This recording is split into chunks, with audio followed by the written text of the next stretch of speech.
Ladies and gentlemen, boys and girls, we are here. We are here. I mean, I am here in what I would think would be like sunny Florida with Ray Orsini, but it's not. I'm not really in sunny Florida. It looks like that. Um, but hey Ray, how are you doing today, buddy? I'm fantastic, Dan. How you doing, man? I'm doing awesome. We're gonna bring. We have another guest that will be coming on here. We got Tom Lawrence from Lawrence Systems. Um, Tom should be joining us here on video in just 1 second. Tom is a fellow Michigander, which is pretty cool because you can't just have one guy from Michigan here, right? There's Tom. Tom's coming on. We brought in the two best looking guys in Michigan under the stream. Exactly. Tom has a lot more hair than I do. Yeah, exactly. Yes, I mean Ray does too. So it makes getting ready in the morning a little bit easier for me than you guys, Yeah, we used to have. I had another friend named Tom, and he was also like you. But they always call him Tom with and Tom without. That's how our friend groups used to identify it. Hey, Tom without, or hey, Tom easy. With. That's how they called us. That's awesome. So we are here today to talk about vendor accountability. Are vendors doing the most for supporting your business? And oh man, I tell you, it's a hot topic right now. It's a very hot topic. Absolutely is. Yeah. So Ray, why don't let's just start out with some introductions. First and foremost, for those that don't know me, I am Dan Tomaszewski with Everything MSP and based here in Grand Rapids, Michigan. And Tom, before you came on, we were just laughing about how that weather behind me is just so far from reality. Yeah. Well, it's actually sunny here in Detroit. I don't know if the clouds headed your way, but we got some sunshine here in Detroit. Not quite as warm as we're raised at, though. Yeah, exactly. It's not terribly bad here today in Michigan. But then we also have Ray. And Ray, why don't you do an introduction on yourself, my friend? Yeah, absolutely. Ray Orsini, CEO of OIT VoIP and newly launched MSP Media Network. Longtime old school MSP and turned shady vendor. You probably see me in every community, including Everything MSP, very regularly. Always a champion for MSPs, first and foremost, and then everything else comes second. There you go. And then Tom. Tom Lawrence, IT MSP consultant over here in the Detroit area of Michigan. I've been doing it for as a business. I'm realizing this is going to be my 20th year in business now. It's been a minute. I know. Yeah. And occasionally I post some stuff on YouTube and things like that. So, some social media, some YouTube, maybe post a meme, a couple of tutorial videos. Just a few memes, a few videos.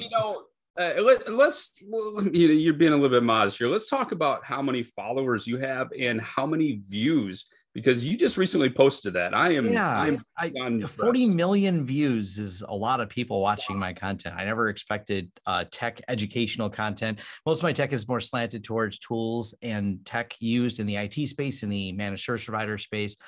So, it's not your latest iPhone review, which of course lots of people are interested in the latest, Sure. phones, but it's more towards, I've done reviews on different products and vendors and things like that. So it's surprising to get that many views on there. And I've got about 240,000 subscribers right now. So. Wow. That is extremely impressive. And how long has it been that you started that channel? Since I really put the effort into it and built the studio was around 2017. Like I had a scattering, like I was doing it sometimes when I felt like doing something. Then I said around 2017, late in 2017, I said, I'm going to build a studio. We kind of got it finished version 1. That was not great, but it was working in 2017. Yeah. And as anyone knows who deals with any of this stuff, it keeps iterating further and further along to where I'm at right now. So with the studio and camera and fancy stuff. That's amazing. That is very cool. Congratulations, man. Thank you. It's a lot of fun. Quite an accomplishment. So, Ray, let's talk a little bit about this topic. As we were talking about wanting to get out and get in front of the Everything MSP audience and the MSPs that are out there around the world, We talked about various topics and things that might be of interest to MSPs. What really prompted you to want to talk about vendor accountability? So, I believe MSPs, just like employees, just like our clients, everybody has a choice in who they do business with. Very simple, right? And we all know there's good behavior and bad behavior in the community or in the channel, and some from vendors, some from MSPs, some from clients. But at the end of the day, I look at something I always looked at when I was an MSP is that I took on a ton of liability for my client, right? I took on, if they got breached, their sense of comfort, their sense of security, the operations of their business. I could make a mistake that could bring down a client and stop them from generating income and maybe force them to close their doors and not pay their employees. I took that very, very seriously. There was a sense of accountability. Well, now that I'm a shady vendor, on the vendor side, I look and I think that vendors have an equal responsibility for MSPs. If our software gets breached, if we're the vector for an attack, if our software is inoperable, and you can't function with your business, it can have the same repercussions, and it can trickle down to your client, depending on the ramifications of those events. Right. So I think accountability for vendors needs to be a priority. And I don't see, while MSPs will talk about vendors and how they affect their businesses, I haven't really seen anyone sit down and say, I'm going to hold these vendors accountable. I'm going to make my selections based on how they've responded to certain events. And so that's what I'm trying to educate MSPs on. Stand your ground, draw your lines, and set your expectations. Make us vendors step up to what you're looking for. Yeah, and and one of the first things that you said about the responsibilities that we have as MSPs, I mean, that is, I think, so often just understated. We have an incredible amount of responsibility that we just cannot take lightly. And in some regard, tell me what you guys are thinking here when it comes to this. But I don't know that all clients necessarily do the due diligence on selecting their own vendors, selecting MSPs. And in that it carries right through. It just flows right through. And that's something that's easy to forget. I'm sure it's happened to you guys where, you're just doing your day-to-day, right? You're checking on your patching, you're working your tickets, you're making sure the client's in order, maybe prepping for a QBR, TBR, whatever we're calling it, BR this week, but you're doing that stuff and you forget the actual impact that your actions can have, right? It happens to us, where my guys and girls are just working on tickets. They're just doing their thing. They're doing their day-to-day jobs. And I step back and I say, do you guys realize if you make a misstep, you can literally take down thousands and thousands of voice calls? You can shut down a business's communications with one I mean, there's, firewalls and, there's barriers in between, but it's not impossible. You know what I mean? And especially the higher up you go, my tier 3s, my PMs, my architects, my engineers, myself, very easily could shut something down by mistake. Tom and I were talking about this the other day, where we remove our own access. Being the owners of business, we remove our own access to certain things because we just don't need it. We shouldn't have access to it day to day. I don't remember what exactly the point of that was, Tom, but we were talking about it on Saturday. Well, that started. Talking about really practicing principles of least privilege, and even people who have high level, C in their title at companies, they don't have access to things, or they only have access to things in a read-only state because they only need to view it. They never need to edit it. It's not their task to edit it. So you've now mitigated some of that risk. And not everyone's asking that question, even amongst the vendors. We can say things like principles of least privilege. We've seen it. We read it in a handbook somewhere. But, like Ray said, how do we hold these vendors accountable that they're following it and that this is all being done? Because we have to put a lot of trust, because if we're going to load these tool sets, me as an MSP, you as an MSP in the audience here, if we're going to load these tool sets on the endpoints that we are then servicing, we have to make sure we trust that whole supply chain. And it's obviously has come to a head more than once in our industry when we go, wow, that was glad it wasn't me. I'm sad that it was someone else, but either way, that could have been me. I was an inch away from that. I barely dodged it by my product choice, but that's all. It was like a flip of the coin sometimes when you choose a product. So you have to really think about it. And we've all done it, right? Like we've all like I can't be the only one. I've rebooted clients' machines by mistake before in my 25, 30 years. I rebooted servers by mistake or firewalls by mistake. You know, like you know, the alerts go off and you realize, oh, I did that, and the whole site's down, and your RMM's going off, and your you know your uptime monitor. You realize, oops, you know, right? And we've all been there, or maybe it's just me. Maybe I suck as an IT person. I mean, I've heard stories where someone had like hundreds of thousands of alerts in their RMM, you know, because of one action that was taken. And, you know, not only do you have the ramifications of that action and how it impacts the client, but you also have a lot of cleanup to do in your RMM tool too. and that's Tom, help me out here. You've made these mistakes, right? You have to. You have to have. Everybody has. I just want to admit it live. And Tom, we're just trying to be nice to Ray by saying, everybody. These guys have never done it. But you know what you're saying though too is I think a lot of times when we talk about title or being the owner, and you think that you have the privilege that you have the keys to the kingdom and full keys to the kingdom, and that's just not the right mindset, right? Because that just leads to danger in very disastrous type of scenarios. I think we said it on Saturday, right? It's about the removing the ego of I'm a CXO, I should have access to whatever. And at the end of the day, that's probably the exact reason you shouldn't, because we're also targets, right? Like they're not going to go after the janitor. They're going to go after people who probably have access, even more reason to. So when those mistakes happen that, you know, some MSP, possibly with my last name at some point in time, may or may not have rebooted firewalls or servers by mistake, you know, it's all about the accountability, right? Like I always tell people, I promise you I'm going to make a mistake. And that's something I want to be very clear about here.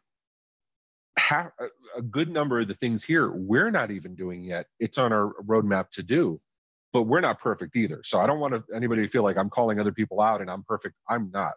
I'm squarely aware of the things we should be doing, and that list is always getting added too. But it's not about the mistakes we make. It's how we handle them, right? It's how we respond.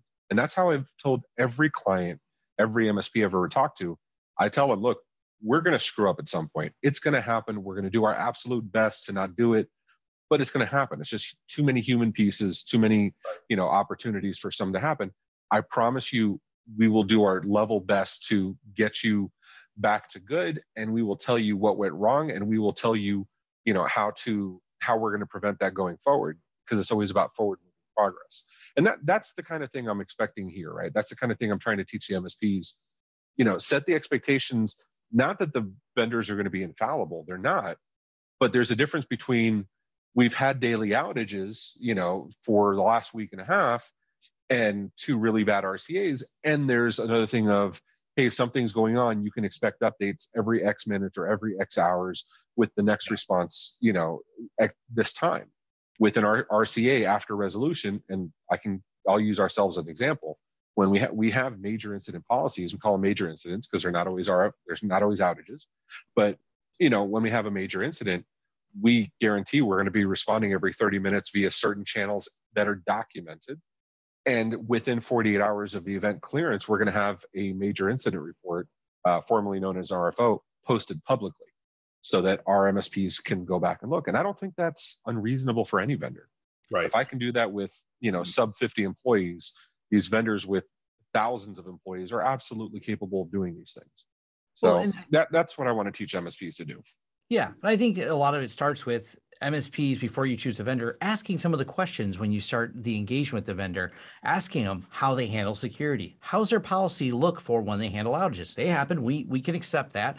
There's going to be mistakes made, but what is your process? And make sure you're clear on that when you're choosing a vendor. And if the vendor goes, oh, we don't have a document on that, there's a red flag that if they don't have methods to handle this. If you say, how's your security? And they just say, great. Well, can you provide me any proof of that? we don't do audits or anything. No, it's, you want to be able to understand their process. It's all part of the vetting process. I mean, we may start by looking at their site and asking, how much does your service cost? But we really need to look at, before we make that decision, how is the security handled? How is the process if there's an outage? How do you do incident response if somehow something bad happens? We're not saying it will, but as long as we know there's some processes in place, it gives me as an MSP choosing a vendor that I need to use to service my clients a little confidence that there is a process that I'm aware of. I know where to look. I don't go, do I follow his Twitter account or that if there's an outage? Is there a status page I should have bookmarked? Some responsibilities, and you don't know what these are, but you should always be asking where those are. So for any vendor, where all that is. Right. And I think too, just one point to make is that, what I often tell potential clients is that, as MSPs, we have more of the crystal ball approach to managing IT than the magic 8 ball, right? We're looking into that crystal ball. We have tools to be able to get insight into their environments. Far from the magic 8 ball where you're simply shaking it and saying, are things going to work today? But additionally, there is no magic wand. Technology is not black and white. There's many shades of gray in between, and it is. Yeah, there's absolutely always a lot of unknowns. It's always about mitigating all of those as much as possible, because in the midst of all this, we can choose everything perfect, but the reality of the market right now is they all run Windows, and we're all one Windows update away from some disaster that we all have to deal with simultaneously. Right. There's always something. There's always something. So Dan, do you mind if we put up the first poll? I'd like to see where we're starting here. So that first poll, I believe accountability is an ongoing process, but everything has a starting point. Definitely want to see where you guys think accountability starts, right? So I see some votes coming in already. Know what's accountability, so that's good. That's a great thing. And in this stream, we're going to go over the stages of accountability as I see them, right? I have a PowerPoint. I was going to present it, but honestly, I'd rather just talk with you guys. I will give you a link to a vendor checklist after this, so you can so you actually have something you can take back and use with your vendors. And I'd love for those that I see Kelly, I see the wonderful Kelly Francisco, I see Carrie Wagner. So for those that are OIT partners, hold us to the fire too, please. So I think that's pretty good. What do we have here? We have 86%. 86% pre-sales, which is what my answer would have been, and 14% during sales. Nobody after sales, and nobody what's accountability. So believe it or not, my answer, I would have said pre-sales as well before I even submit that contact form, before I even bother trying to reach out to vendors. I'm going to start doing my research, right? And that research is pretty simple. I'm going to be looking for, stuff like, I'm going to be looking for stuff like the vendor's name and the word breach, right? The big bad one. I'm going to be checking MITRE for CVEs and how old those CVEs are. I'm going to be checking Reddit, my peer groups, right? My Everything MSP. I'm going to be checking Google for opinions and reviews on them. I'm going to be checking for outages. Do they have a public status page? status.oitvoip.com. Do they have a public, do they have a posted vulnerability disclosure program? We don't. That's one of the areas we're failing. And I haven't done it on purpose because I'm working with Jason Slagle to create the perfect one for vendors.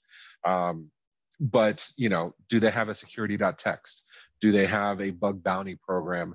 Do they have public pricing? And I know it's 50-50 on everybody, whether you should or shouldn't. That's not the point. The point is gathering the data. Do they have these things? Tom, do you look for any of that stuff before you start reaching out? I look for all that stuff. And one of the things about the CVEs is there's a real specific way you should be looking at them. It's not how many they have, because the more popular products, statistically, you're going to have more. The less popular products, nobody's poking at it, so it may have less. But when you find those CVEs, what are they? There are things that are like, well, we embedded all of our passwords. That's just poor coding practices. And I've commented before when I've had discussions with people about the CVEs. There's been CVEs recently related to things like a couple different Linux flaws. Well, that can trickle back to a product, but one, it's not their flaw. It's the flaw that it was based on something that they embedded, the OpenSSL flaw that they had, the recursion one that was recent, that affected a large number of projects. So you look at that going, yeah, well, they based the back end of their tooling is based on that. So you got to really think about what it is. When the problem is them, as in their coding passwords is my easy go-to one, and that's some of their CVEs, I have questions about the company's practices that thought that was a good idea, when some of those type of things. So you have to, I always try to dig a little bit deeper. I know it's a little bit more work, but it's profoundly important, I feel, because a lot of trust is resting on their ability to keep things solid and secure. Absolutely. Yeah, I couldn't agree more. And that's the thing. These are the people that you're hopefully going to build your business on, right? And it doesn't matter if it's a UCaaS vendor or an AV or your IDP or SSO. It doesn't matter. The point is, they're going to be some component of your business. You're going to either generate revenue or provide a better value to your client, or both, hopefully, or provide more security, more protection. Either way, it's going to have an impact on your business. So treat it as that going in. I just had this conversation creating a piece with CompTIA yesterday, talking about a business plan before you start your business, right? You don't want to start the business without knowing what the plan is going to be. And that's well, you shouldn't. You actually have a business plan. Wow, that's a whole nother. We'll do that maybe next quarter or something. Yes, but but that's another thing. Like, it's the same thing here. It's the business plan for the vendor, right? How are you going to use it? How have they responded in the past? Something I like to look for often is, besides the status page, do they have public docs? Like, do they have a docs.vendorname.com or a kb.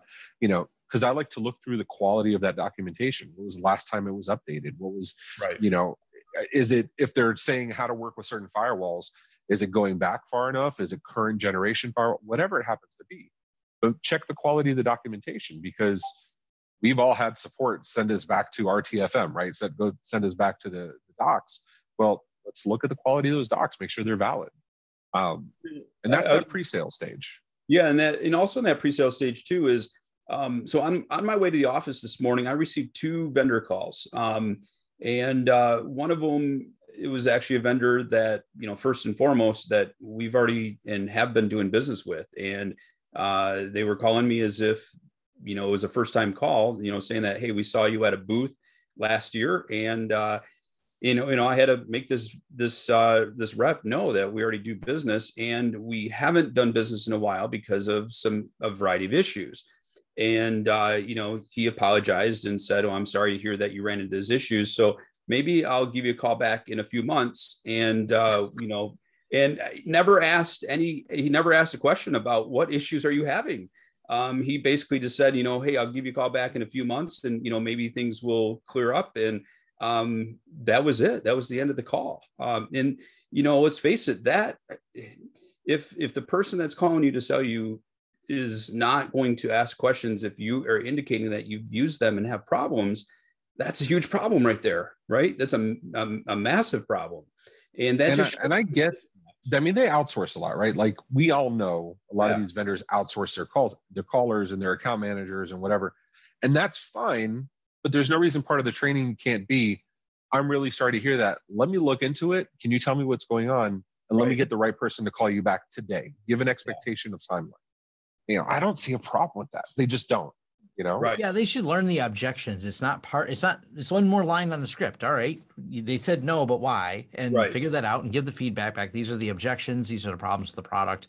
Something else I'll mention when you're looking at the vendor, something I like, not just the knowledge bases and having some documentation, which I am an RTFM person. I take the time to read these manuals. People have said, how do you learn things? I'm like, I literally do the thing I tell people to do. But I just watch Lawrence technology videos. So.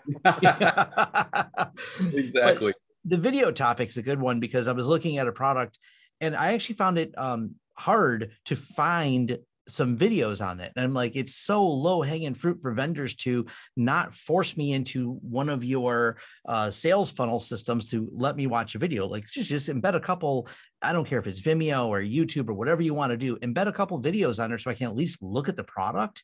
That makes a huge difference. Even if it's only a 2-minute preview, like, oh, cool, I know what it looks like now because I was just curious.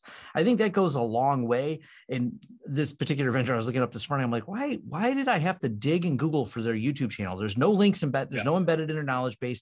But then it turns out they had a YouTube channel that had exactly what I was looking for. They had like 3 short demos of exactly how the product worked. I'm like, perfect. This completely answered every question I had that was not in their documentation because they had a lack of screenshots. They had all these features and one of those like artistic screenshots where they talk about it. But I'm like, just show me what it looks like. Well, that's something Riley Chase from Hostify was talking about, right? Like he went on this Twitter stream of thought, I guess, a couple months ago, where he was talking about he was trying to lower the burden of getting the information people wanted and getting on board, right? It goes back to that book, They Ask You Answer. Giving the information up front, it goes in line with one of my favorite sayings, genius sees the answer before the question. It's just giving the information up front before they even have to ask you. If they have to ask you, what does your platform look like? What is, how would I do this? How would I do that? I get the point of getting them in the sales funnel, but I'd rather them be educated before they even get on a call or before they even fill out a contact form. And that's another thing to look at. How difficult does the proposed vendor make it to get information you're looking for? Are they putting everything behind a paywall or a registration wall? Are they hiding the information to get you into a sales funnel? And or are they hiding those are things you're going to want to look at. Are they hiding any negative information? Because let's face it, none of us are perfect. I mean, there are going to be positive and negative experiences. And in the way in which that they're handling those negative experiences online is what's going to make or break your ability to decide that you want to proceed and go further. And, I think we talked about this on our call last week, Friday. One of the key things, going way, way, way back, and this might go way back to when I first met Heather Margolis, probably 10 years ago, back in the days of talking about, okay, so if somebody posts a negative review on Facebook, and if it's something that, is clearly inaccurate, do you delete that? And of course, the person that asked this wasn't sure how you handle this. And the answer was, of course not. You never want to delete that because you want people to see whether it's a situation of a MSP working with a potential client or a vendor trying to get business with an MSP, you want to be able to show them how much you care and how you handle those scenarios. If you see comment after comment after comment of negative type of negative publicity on that, and there's no response whatsoever, or they're being disparaging back about the scenario, then that's just a major red flag of how they're going to handle your type of scenario. Absolutely. That the Navy SEALs have a saying called "own the suck." When it happens, just go head first into it. Don't sit there and try to hide it. Don't sit there and whine about it. Just own it and move forward. And I absolutely love that. There's tons of stuff from Navy SEAL management that that can apply to everyday life. It's been my kick lately. But I love it. It's a, and I've had those conversations with major CMOs of the Big Four and, different people in different organizations.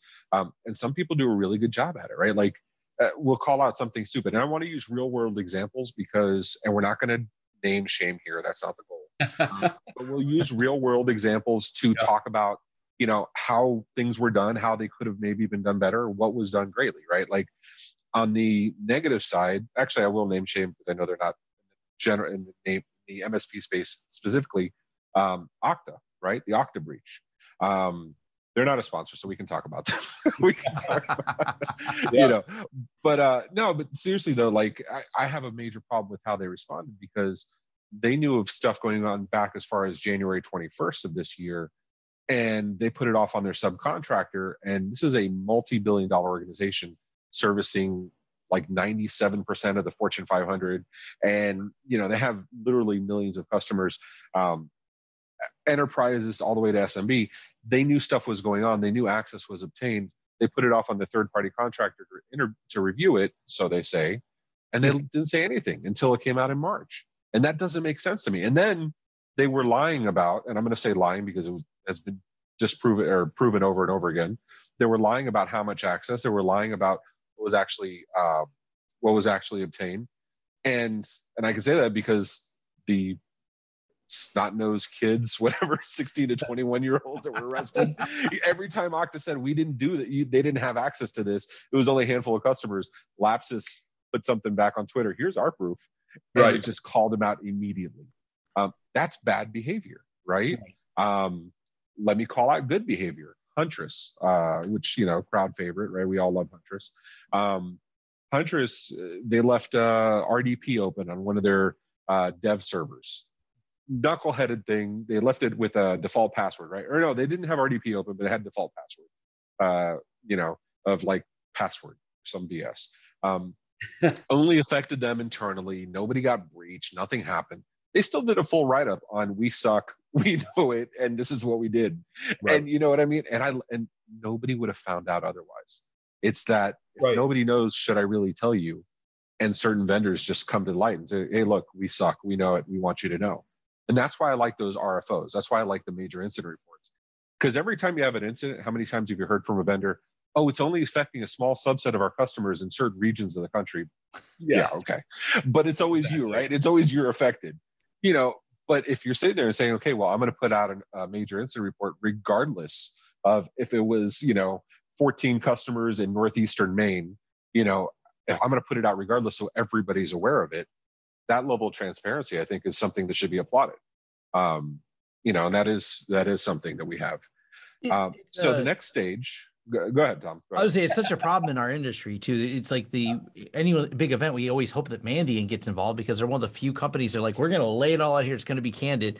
And it's like, it's not like this is secret. There's a way to handle it. There's proven ways. It's been done before. Why Okta went the other way or any of these companies always puzzles me. But I think any of the smaller vendors, because not every vendor we engage with is as big as Okta, can really learn from that. Be as transparent as possible, because then we just are on the same level. We're all human. We make mistakes. We get it. This is how you handle it. This is how you documented it. Cool. I still like you as a vendor.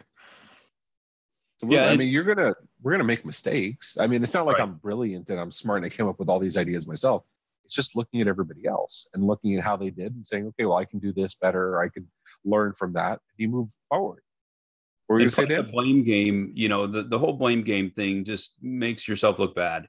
Because at the end of the day, whether you're MSP or your vendor, your name is on the door and you are the ones that they're doing business with. If you have a third party that might be responsible for it, you chose that third party and you have put your seal of approval on them.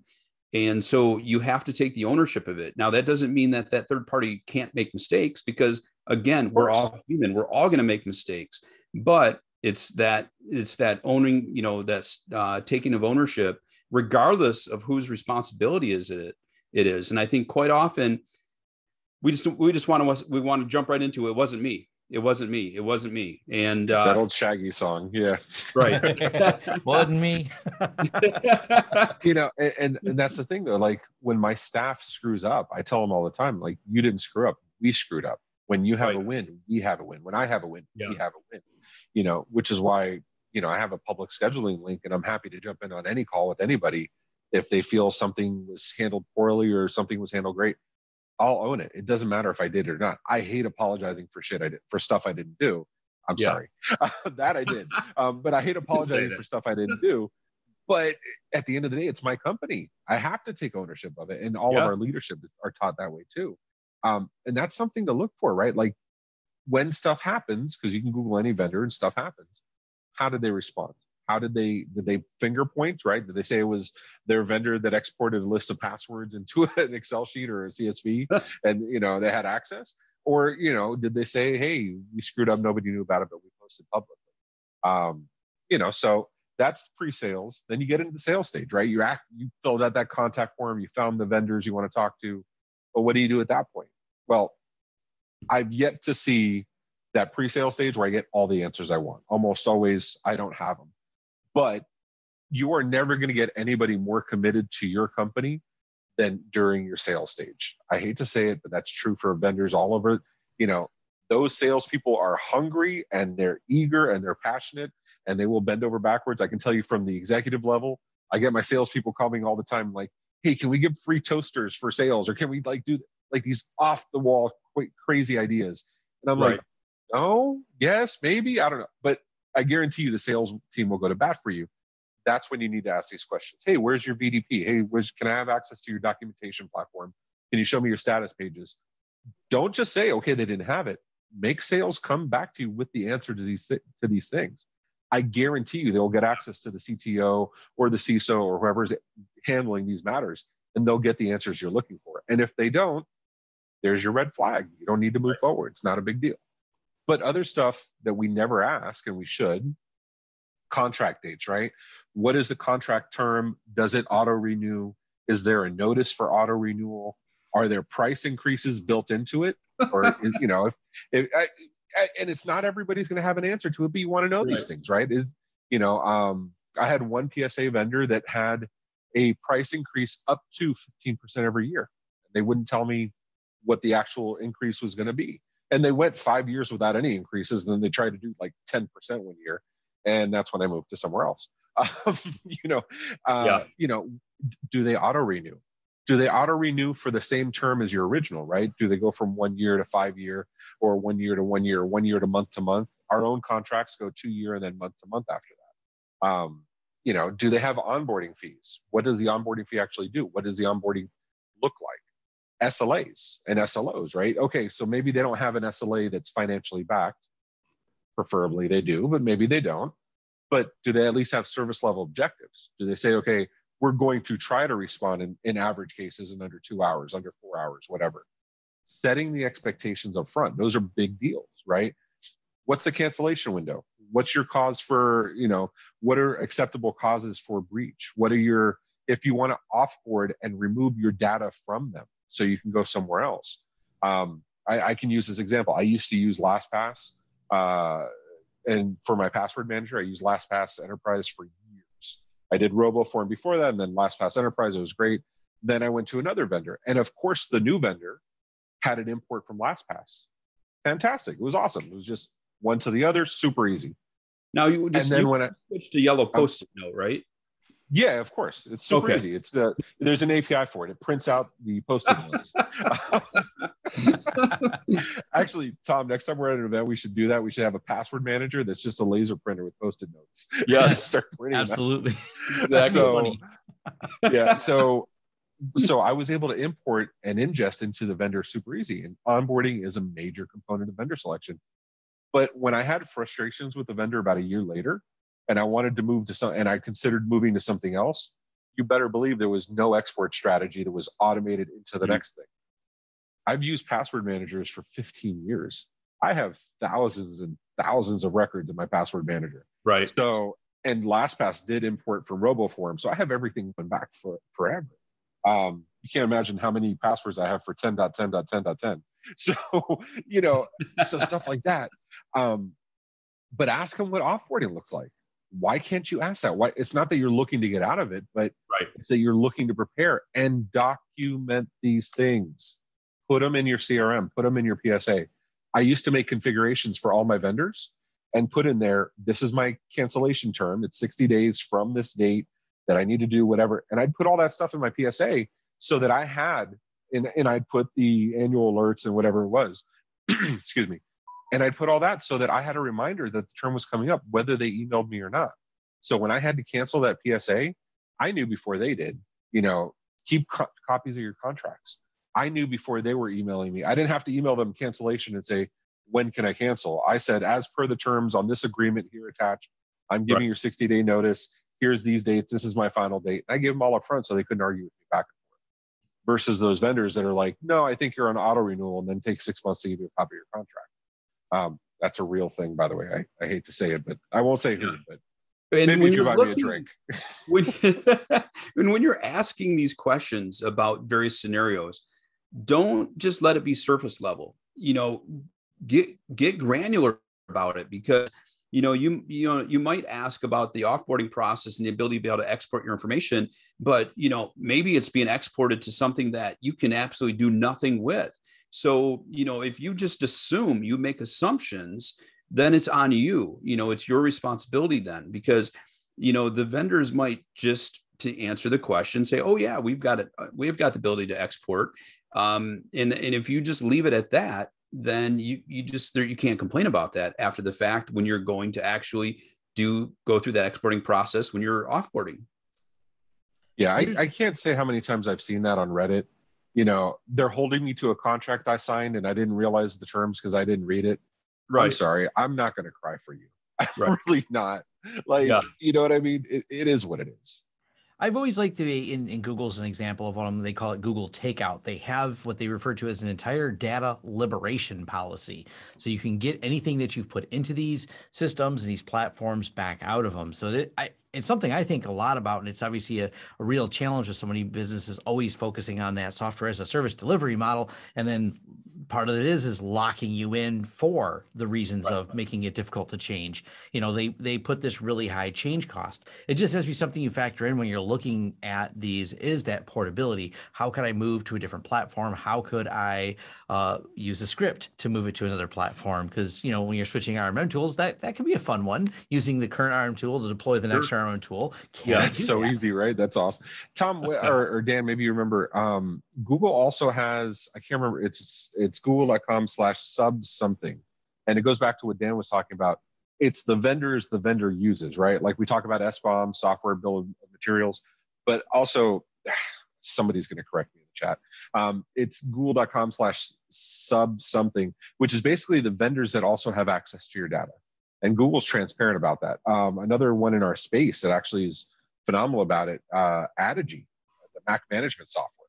Adigy, sub-processors. So if you go to, I'll put it in the chat for an example. If you go to adigy.com/legal/sub-processors, they list Salesforce, Google Cloud, Atlassian, Zendesk. They list all that stuff. Atlassian's another good example. I talked about them yesterday on MSP Dispatch. I didn't realize it. They've had a week-long plus outage since April 5th.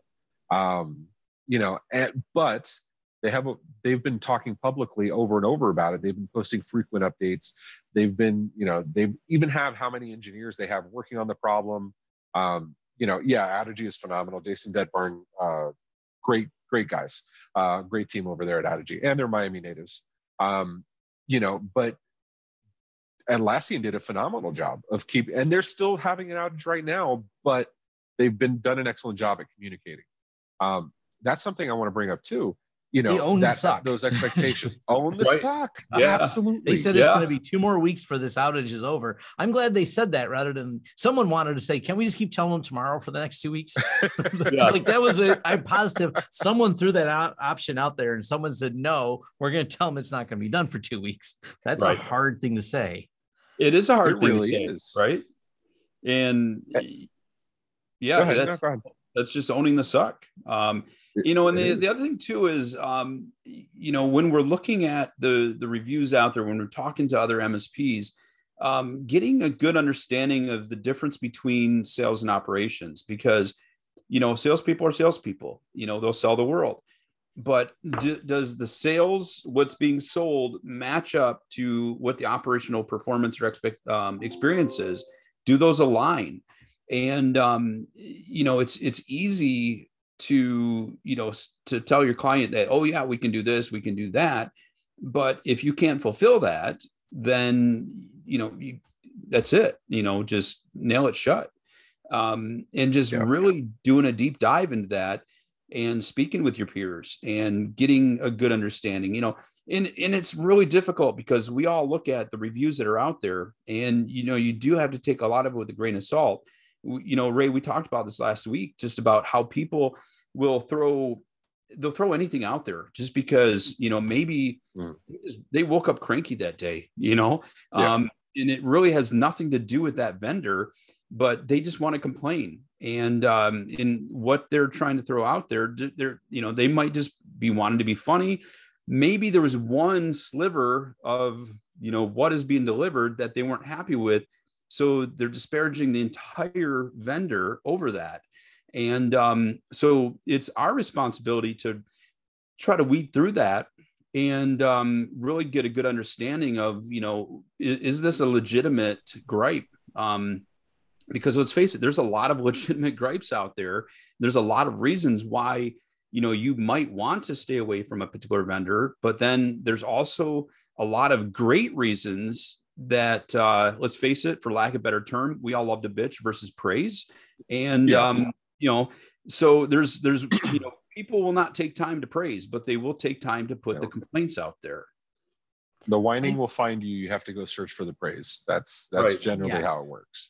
Also, especially coming back to that specific topic, I look at who's complaining. What's the maturity level of their MSP when they're complaining? What's the maturity level of them?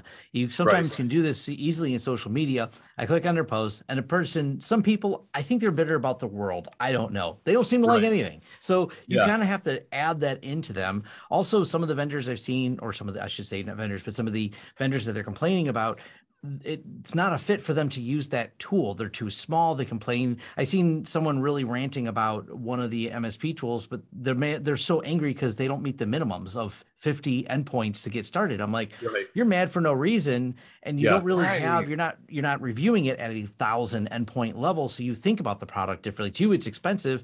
To me, payroll is expensive. Like where you're at different maturity levels, depending on where you're MSP. So you can't just read the reviews. And me and Ray have certainly done this and read our MSP a few times, where we click on the username who's complaining about something. Oh, look at what else they praise or complain about, or notice, hey, wow, he seems to work at we always look at the history. We do deep dive, like especially as a moderator of it, like we have to do it all the time. But it just became standard practice for everything, like seeing where their reviews are for other things or what their comment history are. On the vendor side, look at the marketing practices, right? Like when you're doing pre-sales, look at how are they marketing out. Again, I'm not going to call anybody out. We're aware of the acquisition announcement yesterday, to say, announcing they're for 62.6 or 0.9 billion. It varies depending on where you're reading it, that they're going to be acquiring Datto. Another vendor that I won't name put out a website saying, I can't even give the website name without calling somebody out. But basically they put up an entire website saying, oh, well, too bad, about Datto, and come to our platform instead. I thought that was incredible. Like, that's such poor form. And again, I'm doing my absolute best not to call out the vendor, but are they, look at your vendors. Are they doing genuine, honest marketing, or are they constantly trying to take advantage of somebody else's misfortune situation, whatever it is? I'm not commenting on the purchase. I'm saying they're using somebody else's events, and they're using it to their benefit in a sleazy way. Right. And and that goes along with FUD. I don't like that. I don't like those marketing practices. Yeah. I mean, we talked about this recently, in some of our calls where, hey, RMM ABC had a breach, or there was some major issue. And then the RMM, XYZ is saying, well, this would never happen at our place.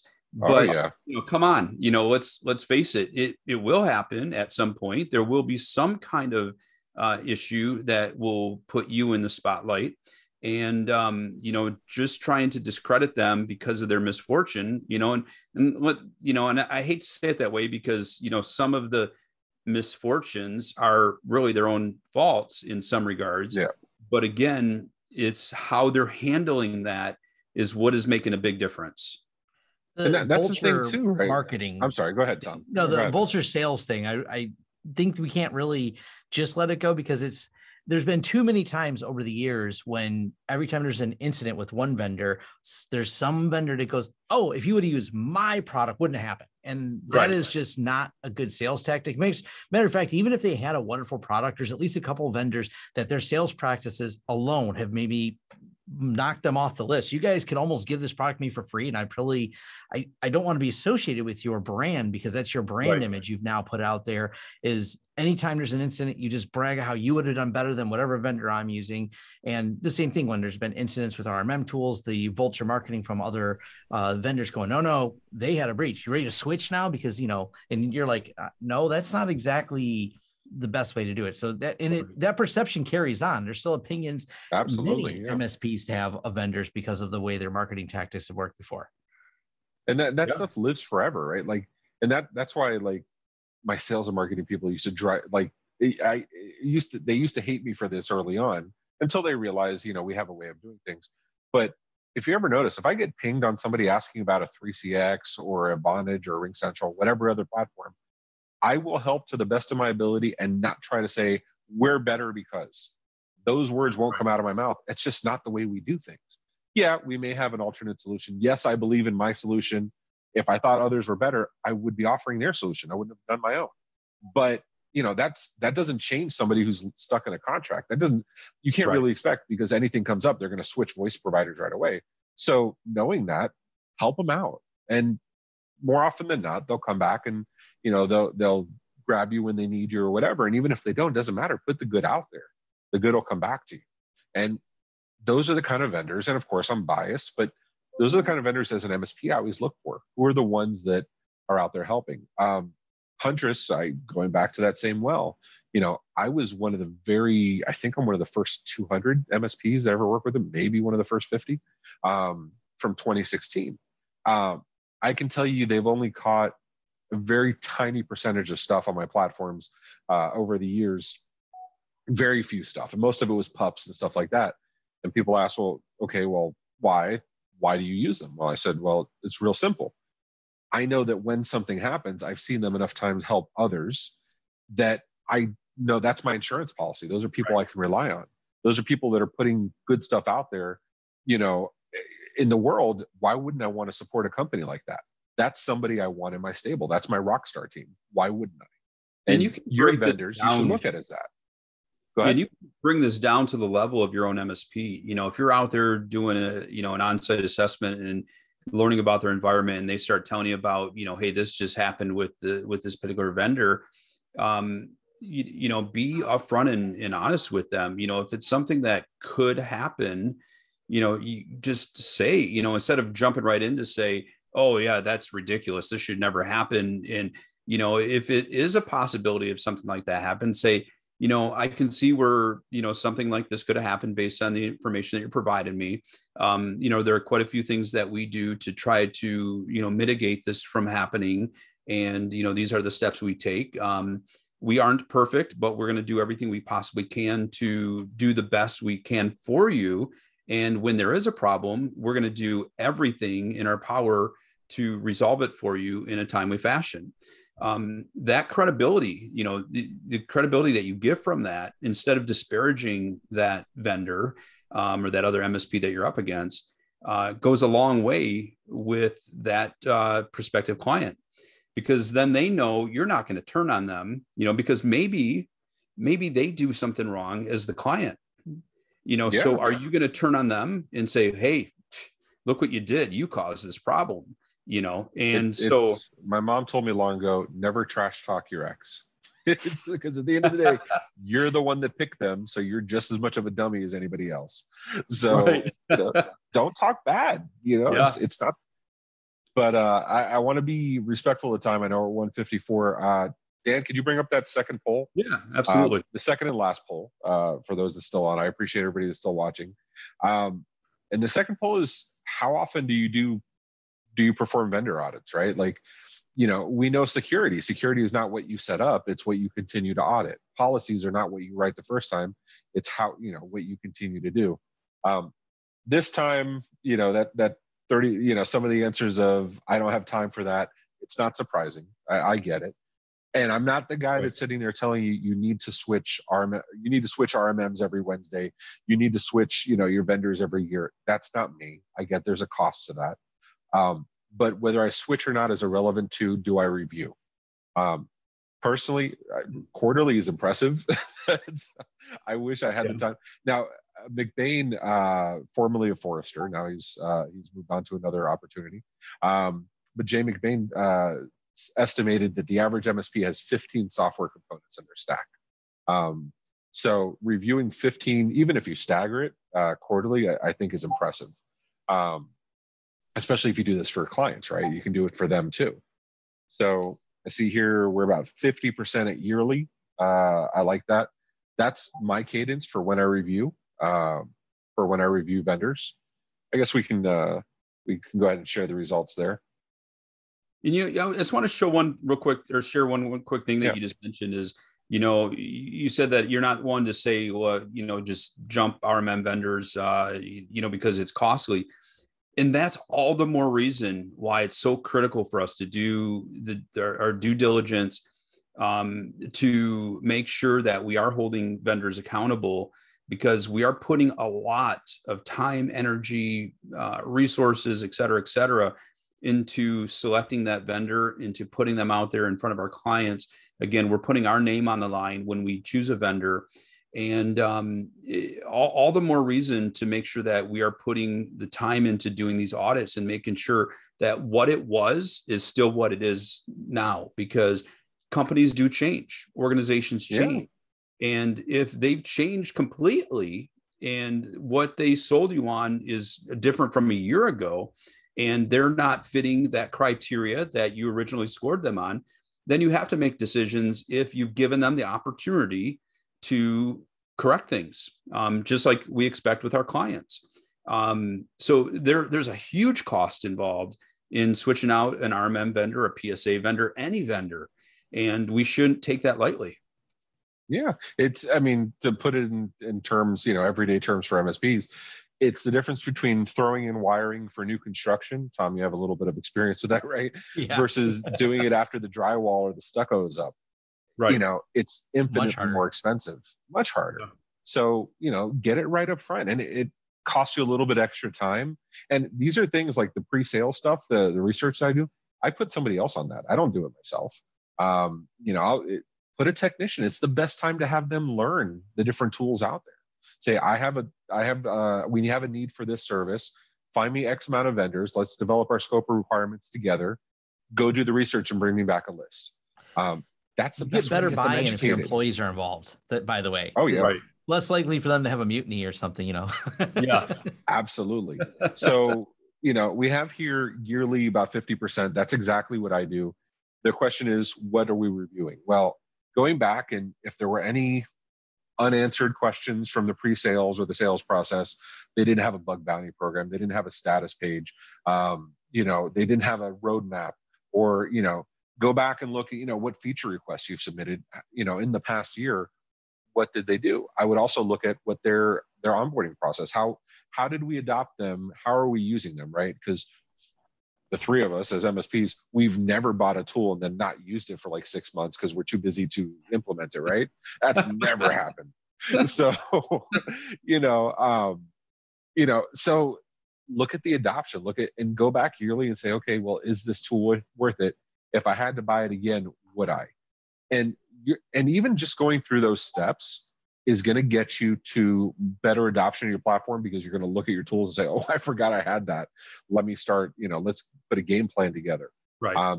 Look at your account managers. Did your account managers rotate 15 times? I have one distributor where I swear every month I have a new account manager. I have another distributor where I've had the same guy for 15 years. Right. And that guy, I can call him out, 8-day VoIP. I don't even think he's an account manager anymore. He's a VP of something, but that's my guy. That's the guy I reach out to. And he bends over backwards for my entire company, not even just for me, which is why we send business over there. Review, when you do your yearly reviews, remember I said checking MITRE or whatever the CNI, check them for the CVEs.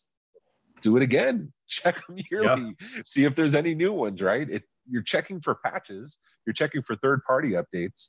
Why aren't you checking for CVEs for your vendors? It's one of those things that you say out loud and you're like, oh yeah, that makes sense. But until you say it out loud, nobody's doing it. And then Google, do a Google search again for Bing, if you're so inclined, for breaches and other news, right? Were they acquired by somebody? Are they acquiring other companies? What news are going out there, right? Like there's some stuff. Well, the Ubiquity breach, the Ubiquity incident, I don't want to get sued like Brian Krebs, but the Ubiquity incident, it wasn't from Ubiquity that the information came out. It was from news outlets. So do your research, Set a Google alert for your vendors. It's easy. I was just going to say that. Like if you can do that, actually, I'm going to add it to my list. If you could do that when you sign up with the vendor, right, just make it part of your process. Set up a Google alert for it and throw that into your NOC whenever something comes up.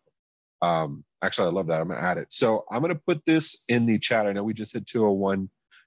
The link I just put in the chat is not live, so don't hold it against me right now. Simon was out for a week. He had a vacation that he deserved. Now that he's back, I'll have him put it up. But I'll have a vendor checklist with everything I've gone over, including some of the stuff Dan and Tom mentioned. And we'll put the vendor checklist so you can download it from there and then throw it against all your vendors, including OIT. And if you have any questions or you want to reach me, I'm OIT Ray everywhere. Hit me up on everything MSP. I'm there. Tag me. Because if not, I don't see it because I'm horrible about Facebook. But if you tag me, I promise I will respond to that. Or hit me up in email. I'll put my email in the chat too, ray@oit.co.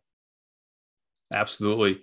Well, gentlemen, we're at the top of the hour now, and incredible topic. It's a very important topic. If this sounds like it's a lot of work, it is, because it's part of the process of staying on top of making sure that we've selected the right vendor. We're holding them accountable. And I just want to throw one thing out here is, when we say holding the vendor accountable, it almost sounds negative. It almost sounds bad, but it's not. It's making sure that what we've agreed to and the expectations that have been set are being performed. And we want our clients to hold us accountable to those same expectations. So we shouldn't view that as a bad thing. But as always, we are all here. Reach out to us if you have any questions. And Tom, thank you very much for joining us today. Ray as well. Everybody have an awesome day. Stay safe and peace out. Take care.